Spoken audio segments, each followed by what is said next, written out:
कि हम इस बेंच पे एतमाद नहीं करते।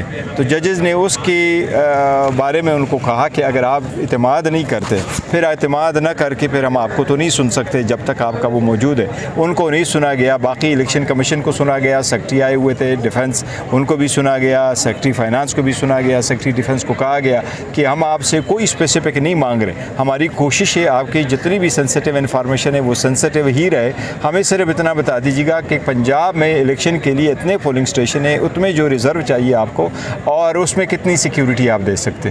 तो वो ब्रीफिंग उम्मीद है कि कल अर्ली मॉर्निंग में सेक्रेटरी दे देंगे, अगर आज वो नहीं दे सके बाकी आर्गूमेंट्स कंक्लूड होगी। उम्मीद इंशाल्लाह कल से सर किस तरह से फैसला महफूज हो गया? पहले शाम की बात चल रही थी कि शाम को सेक्रेटरी दफा जो है वो ये हमेशा से ऐसा ही होता है, जब सुप्रीम कोर्ट आपको सुन लेती है और आपको किसी स्पेसिफिक पॉइंट पे डायरेक्शन दे देती है कि आप अपना नोट इन राइटिंग फाइल करें, तो वो इन राइटिंग नोट जब आपको आ जाता है वो पढ़कर की ही पी ऑर्डर सुनाएंगे। अगर ऐसा होता तो सुप्रीम कोर्ट आज रिजर्व करके शायद 7 बजे 9 बजे, आपको याद होगा नो कॉन्फिडेंस जो जजमेंट आई थी वो भी रात 9 बजे आई थी।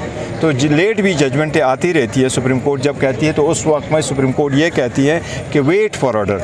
अभी मौजूदा वक्त में सुप्रीम कोर्ट ने वेट फॉर ऑर्डर नहीं कहा, सुप्रीम कोर्ट ने कहा ऑर्डर हम रिजर्व करते हैं, विच मीन्स कि कल किसी वक्त उनको सुन के या उनके नोट पढ़ करके फिर अनाउंस किया जाएगा इंशाल्लाह। चीफ जस्टिस साहब ने फायज ईसा के बारे में कुछ रिमार्क्स दिए और इसके साथ साथ जो इलेक्शन कमीशन के वकील थे उनसे उनकी तकरार भी हुई है, इस पर भी थोड़ा सा बताएं। देखो काजी फईसा साहब के साथ जो मुलाकात है तो चीफ जस्टिस साहब ने अच्छे अंदाज में उनको कोट किया है कि 2 दिन पहले हमारी मुलाकात हुई है और मुलाकात चीफ जस्टिस की हुई है और वो कहता है हमने जो लार्जर बेंच है उसके सिलसिले में भी कहा। तो उनकी कहना ये था कि काजी फईसा साहब का शायद उनका वर्शन यही है कि चूँकि मैं ऑर्डर पास कर चुका और मैं आतर जज हूँ, इसका कि ये सोमोटो और ये कॉन्स्टिट्यूशनल मैटर नहीं सुन सकते, to that extent we stop it there. लेकिन हम एक और मीटिंग करेंगे और फुल कोर्ट भी मीटिंग करेंगे ताकि हम ये डिफरेंसेस बीच में से रिजॉल्व करें।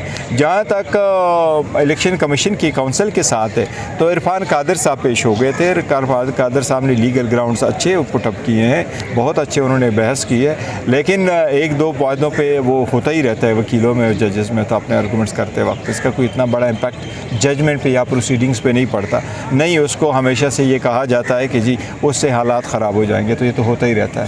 सोशल मीडिया का बड़ा तस्करा जारी रहा आज, सोशल मीडिया का बड़ा तस्करा रहा है। सोशल मीडिया पे ये तो बाकी किसी ने जिक्र नहीं किया। इरफान कादर साहब ने कहा कि सोशल मीडिया पे आप टॉप ट्रेंड चल रहे हैं, तो जज साहबान ने कहा हमारा ट्रेंड कोई नहीं, कोई चलाता है तो चलाता होगा, अदरवाइज़ हमने आईन और कानून के मुताबिक प्रोसीड करना है और उसके मुताबिक हमने जजमेंट देनी है। एक आईनी जिम्मेदारी है वो हमने निभानी है हर सूरत। इलेक्शन जो आईन का तकाजा है उस पर ऑर्डर जरूर।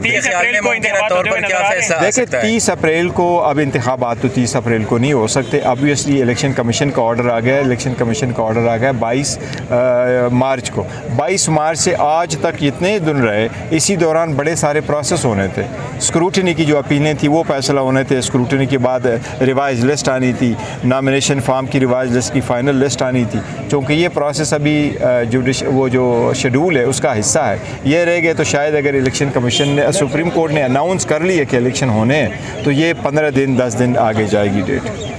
तो सर ये कहिएगा कि अगर इंतखाबात के मुतल्लिका फ़ैसला जो आप मुतवक्के कर रहे हैं या जो उम्मीद रख रही है पीटीआई वो नहीं आता, तो फिर क्या स्टांस होगा, पीटीआई का क्या रद्द-ए-अमल होगा? देखो कानून और आइन की बालादस्ती होगी, हम उस फैसले को मानेंगे। अगर उसमें कोई ऐसा है जो हम रिव्यू फाइल कर सकते हो, रिव्यू ज़रूर फाइल करेंगे, अदरवाइज़ सुप्रीम कोर्ट का जो भी फैसला होगा वो हम मानेंगे। सर मुफाद आमा पे फैसला भी आ सकता है कल?